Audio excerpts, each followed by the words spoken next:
Hello, my name's Julian Edgar and I'm the author of the book that you see in front of you, Modifying the Aerodynamics of Your Road Car. What I want to do in today's video is look at an extraordinary car, the Rumpler Tropfenwagen of 1921. Tropfenwagen in German means teardrop car, and it's really the first aerodynamic low drag special car ever made, and it was actually a production car. They went into production building lots of these. Unfortunately, they weren't successful, but let's have a look at its extraordinary, amazing aerodynamics. Here is the car in 1979 in the Volkswagen wind tunnel. So it's one of the few old aerodynamic specials that's been tested in a modern wind tunnel. And how did it go? It had a CD, a drag coefficient of just 0.28, and its frontal area was just 2.57 square meters. So frontal area times drag coefficient gives you total drag very, very low. If we compare it to a car like the Model T Ford that we can see in the foreground, suddenly we can see how absolutely dramatic the Tropfenwagen actually looks. Let's just look at a few of the things that relate to that. So it's got disc wheels. Note that the Ford's got spoked wheels, the disc wheels causing lower drag. Look at the upright front windscreen of the Ford, a single flat piece of glass, or this one might be two pieces, and then look at the curved glass at the front of the Tropfenwagen. Look at the curved roof and how it descends towards the back. Of course, the Model T's got nothing like that. Look at the guards, the front wheel guards, mud guards on the Model T, and look at how they'd be catching the air like parachutes. Compare that with the Tropfenwagen, which has got tiny, narrow mud guards there and there, presenting a very small frontal area. The lights, look at the lights on the Model T sitting up there proudly, but look how they're integrated into the shape of the Tropfenwagen. It's only when you see the two cars side by side, you realise they were contemporaneous, that you start to get a feel for the extraordinary shape of the Tropfenwagen. Taken from a contemporary brochure, this shows the rear of the car. It used a mid-mount engine. You can see there that the engine is ahead of the rear wheels. It was a W design with 3 banks of 2 cylinders, and it developed about 26 kilowatts.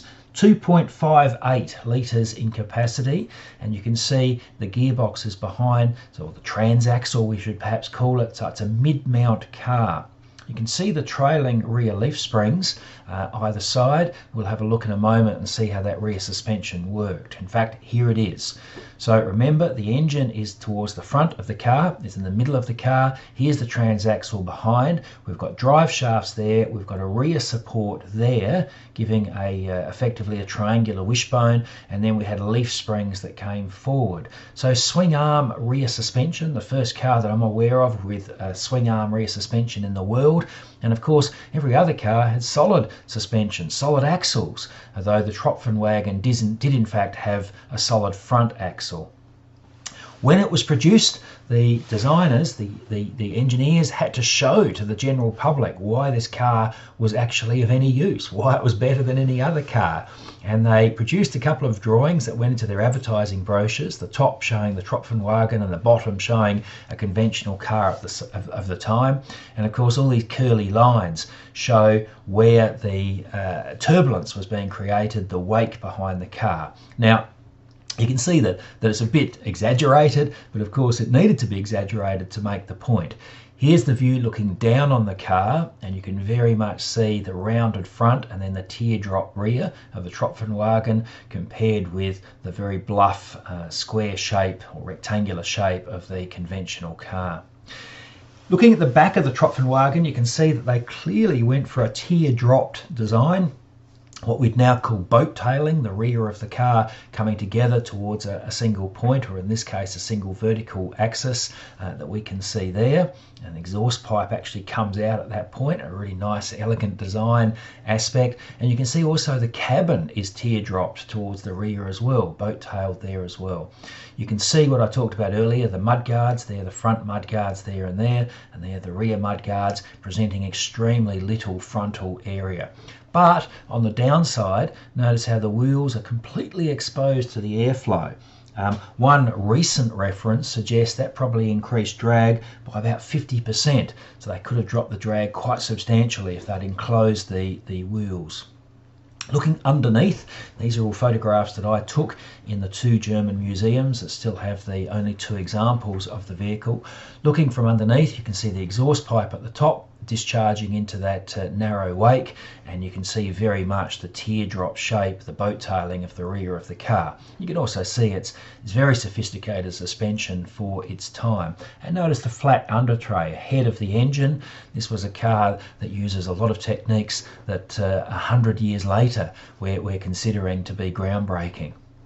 And a view from the brochure, you can very much see the teardrop shape of the car, of the main body. You can also see that sophisticated suspension, that sophisticated engine and its location. This car really showed the way for racing cars as well. Auto Union in the 20s and 30s took a lot of these ideas and applied them to their very successful racing cars, including the swing arm rear suspension and including the aerodynamics. Where air enters and leaves the bodywork of the car in order to cool the radiator, you can see louvers are used, and those louvers direct the air along the bodywork in the correct direction to prevent turbulence being created by the outflow of the radiators.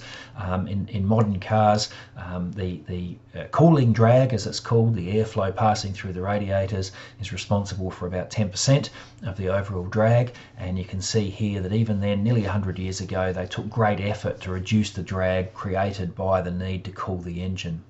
Looking towards the front of the car, we can see that the lights, the side lights, are integrated into the mudguards, but we can also see that the front suspension is just a plain old beam axle.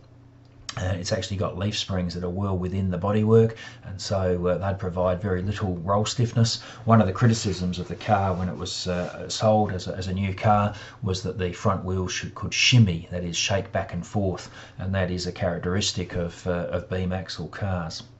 They made more than one model. This is the long wheelbase version. You can see, in fact, it's got spoked wheels, whereas the other one had flat disc wheels. I think that the long wheelbase version looks incredibly elegant.